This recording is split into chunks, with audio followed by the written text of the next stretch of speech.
Joining us now is Interior Secretary Doug Burgum, also the former governor of North Dakota. Secretary Burgum, as always, sir, thank you so much. You know, I just want to read a couple things.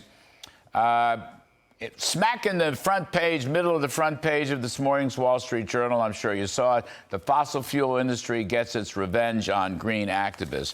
But I wanted to particularly focus on the Dakota Access Pipeline, DAPL, which was a very controversial thing, 2015, 2016, and so forth. The Greenpeace group, anti-fossil fuel group, picketing and harassing and stopping the Dakota pipeline, which was in North Dakota.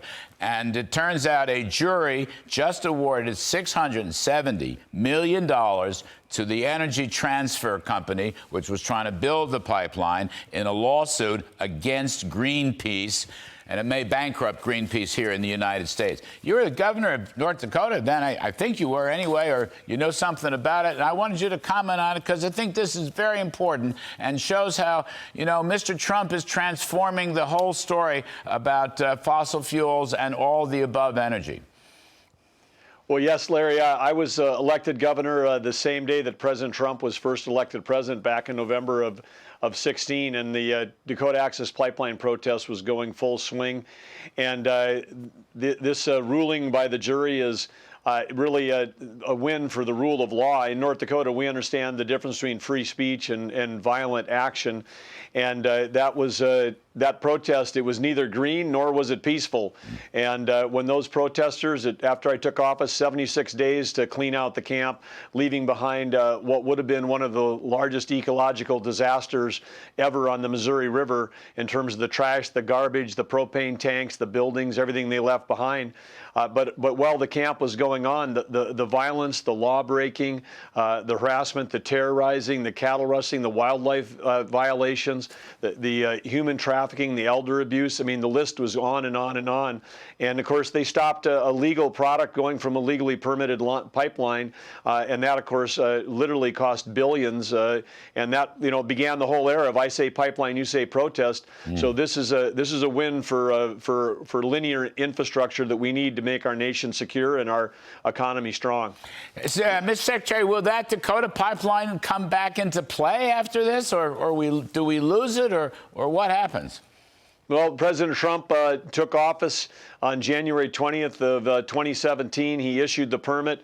We cleared the camp, and the pipeline's been running safely ever since. Oh. And interestingly, Larry, 1,200-mile-long pipeline spanning many states. There was only 1 mile of that was at a federal intersection with land. That's where the protests were held. There was a separate trial last year in federal court that basically laid out that the Obama White House in 2015 and 16 had their thumb on the scale, supporting the protesters as opposed to supporting the rule of law. So it's all changed now. I mean, you're running this energy committee inside the White House as well as your Interior Department.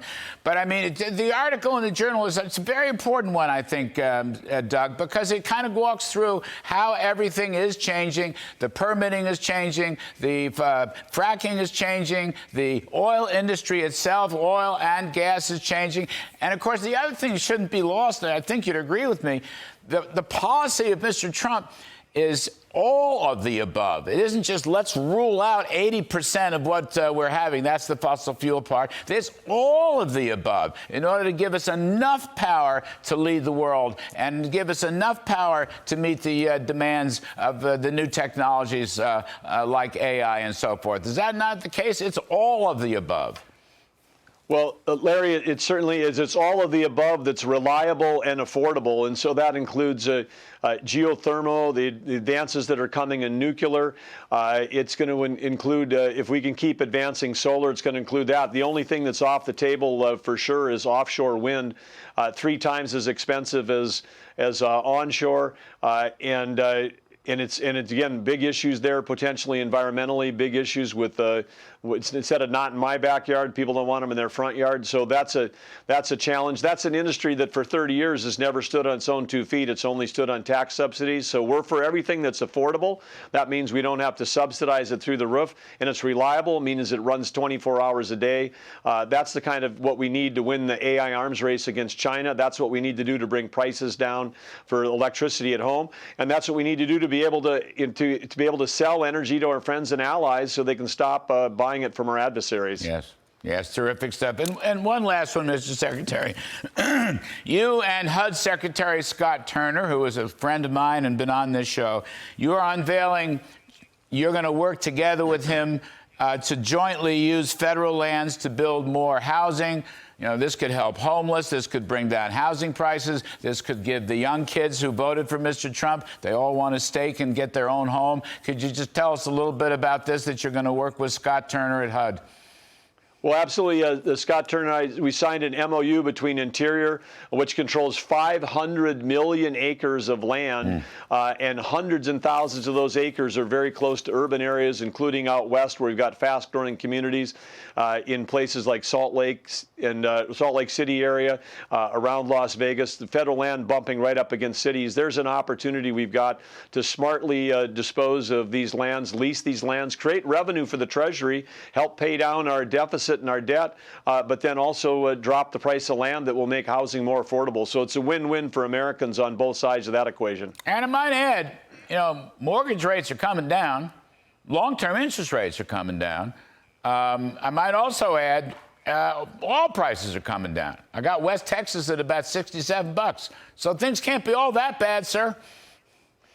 No, I think the markets are baking into it that the president's agenda is committed to more energy, more affordable energy, and energy isn't just an industry. Energy is the foundation for all industries, and when we're making progress there, then it's going to be progress across all prices. All right. Distinguished Secretary of the Interior, Doug Burgum. Doug, thank you very much for coming back.